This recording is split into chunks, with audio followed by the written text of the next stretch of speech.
Wagwan, on s'apprête à faire le 18e biais de l'année et on va clôturer avril 2026. C'est parti pour la narrative, let's go! Comme tu peux le voir, on a pas mal d'annonces économiques cette semaine et on va décortiquer ça dans quelques secondes. Ce lundi, à l'heure où je tourne cette vidéo, on n'a aucune annonce économique, donc comme d'habitude, les structures, time and price.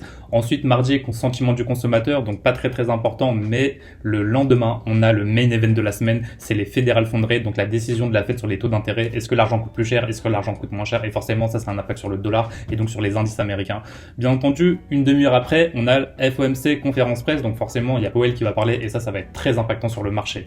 Le lendemain, qu'est-ce qu'on a? On a autre chose qui est très important cette semaine. On a les Advanced GDP, on a le Core PCE Price Index et on a un Unemployment Cost Index. Donc ça, c'est très important parce que on a les premières estimations de la croissance économique US. Ensuite, on a l'indicateur préféré de la Fed et qui est le Core PCE. Et ensuite, on a Unemployment Cost, donc l'évolution des salaires et le coût du travail. Donc forcément, ça va être important. Le vendredi, on a du Medium Impact, mais ça reste important parce que ça reste aussi l'activité du secteur industriel US. Et comme on le sait, avec la guerre actuelle entre l'Iran, les États-Unis et on oublie toujours Israël, mais ils sont toujours dans le truc, ça va être très important. À noter cette semaine, on a fait un nouvel ATH la semaine dernière, on n'est pas à l'abri d'en refaire cette semaine. On est sur un marché complètement bullish. En plus de ça, Trump anticipe déjà l'après-Powell avec Kevin Warsh, comme je vous l'avais dit la semaine dernière, perçu comme le plus favorable à des taux plus bas et à une Fed plus supportive de la croissance. Powell reste en poste jusqu'à mai 2026, donc c'est demain, et Trump jusqu'en janvier 2029. Donc autant dire que Trump il est en train de bien placer ses pions à la Fed qui est censée être indépendante. En plus de ça, cette semaine, en fin de semaine, on a une grosse semaine sur le Nasdaq parce qu'on a les résultats de Apple, Microsoft, Amazon et Meta, et donc ça peut aussi driver les indices. Attention cette semaine, le marché il va aller très vite, et c'est parti maintenant pour les niveaux clés higher time frame, let's go! Nous voilà de retour sur TradingView, donc là on est en monthly, une bougie vaut un mois et donc là comme on peut le voir là sur ce mois d'avril, on a un marché qui est complètement bullish. Ce mois-ci là, on a déjà retracé les 3 premiers mois de l'année, donc c'est incroyable et on voit très bien que le Nasdaq il est très fort. On va passer en weekly maintenant. Et donc là en weekly, on peut voir que le marché il est complètement bullish. On a la bougie actuelle ici là qui vient d'ouvrir cette semaine et donc est-ce qu'elle va continuer à faire une extension haussière ou est-ce qu'elle va vouloir retracer, sachant que là dans le prix, on a quelque chose qui est quand même intéressant, c'est que la semaine dernière avec le previous week low actuel, on a un beau déséquilibre ici. Donc ce déséquilibre il peut être important, il faut le garder en tête, même si le marché est bullish, il peut vouloir retracer là, et on n'est pas à l'abri d'avoir une belle manipulation avec FOMC par exemple, ou le lendemain avec les annonces qu'on aura le jeudi, donc c'est très important. Donc est-ce qu'on va faire une accumulation, manipulation et distribution à la hausse, ou est-ce qu'on va commencer à monter en début de semaine et faire accumulation, manipulation et retracer dans ce déséquilibre que je viens de te montrer juste ici. Donc ça à garder en tête. Moi comme tu le vois, j'ai des targets qui sont quand même assez bullish, et on va aller dans les lower time frame pour comprendre pourquoi. En tout cas, tous les niveaux là clés que tu vois qui sont affichés sur les deux indices, que ce soit sur le SP500 ou le Nasdaq, ils sont très importants. Maintenant, en daily, ce qui va être important, ça va être de reprendre ici cette manipulation qui nous a permis d'avoir la grande expansion qu'on a depuis le début de l'année.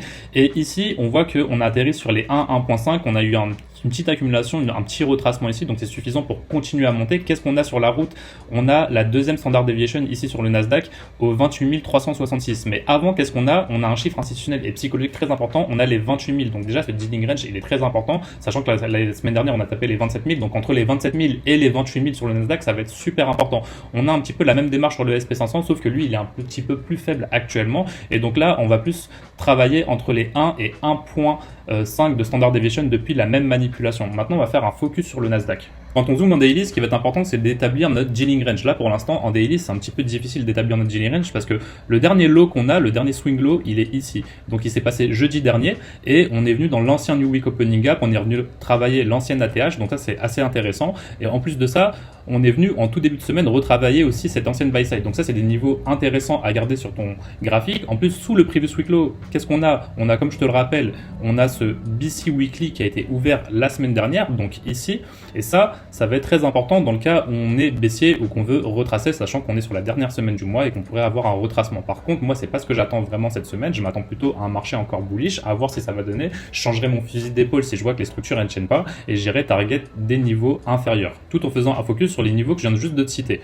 Maintenant, si on zoome un petit peu ici, on a un New Week Opening Gap. Il est tout petit ce New Week Opening Gap comparé à celui de la semaine dernière et peut être intéressant parce que ici, on va avoir du prix qui va venir repricer ce niveau-là. C'est le niveau d'ouverture de la semaine. En plus de ça, actuellement, on est en train de pousser ce lundi pour ouvrir peut-être un déséquilibre. Donc, on pourrait revenir repricer à l'intérieur de ça pour continuer à aller à la hausse.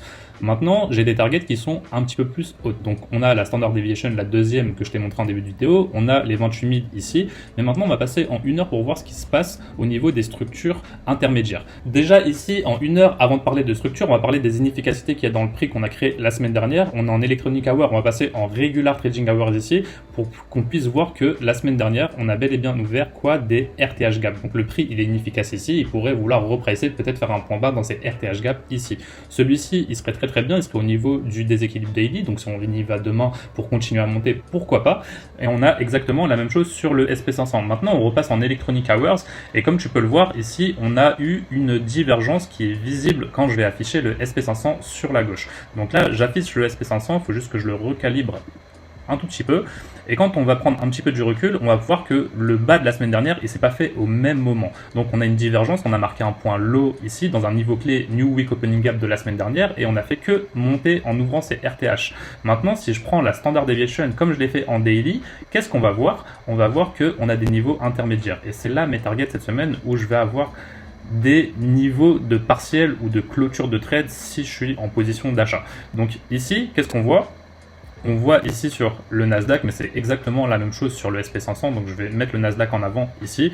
On voit qu'on a 1 et 1.5 ici de Standard Deviation, où on pourrait avoir quand même en retracement une réaccumulation, pourquoi pas. Et pourquoi pas aller par la suite chercher les 28 000 chiffres institutionnels comme je te l'ai dit, et pourquoi pas aller chercher la 2.5 ici de Standard Deviation depuis cette manipulation où on a eu une divergence la semaine dernière dans cet ancien New Week Opening Gap, comme je te l'ai dit précédemment. Donc ici, moi c'est tout ce que je vais regarder cette semaine, c'est ça que je vais regarder au-dessus du prix, et en dessous du prix, je vais quand même focus sur le Weekly BC qu'on a ouvert la semaine dernière que je t'ai montré précédemment. On a exactement le même price action ici sur le SP500. Donc hop, je vais prendre un petit peu de recul et on va voir que ici, qu'est-ce qu'on a?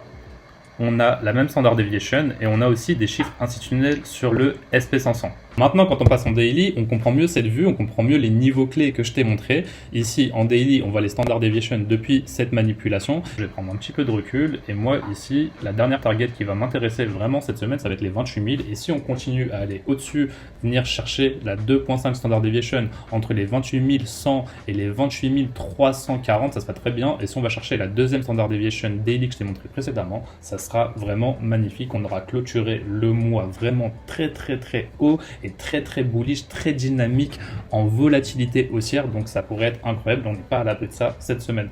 On vient de faire le biais de la semaine 18, on se revoit pour le biais de la semaine 19. C'était Yes Indy, je te souhaite une très bonne semaine de trading. Allez, ciao.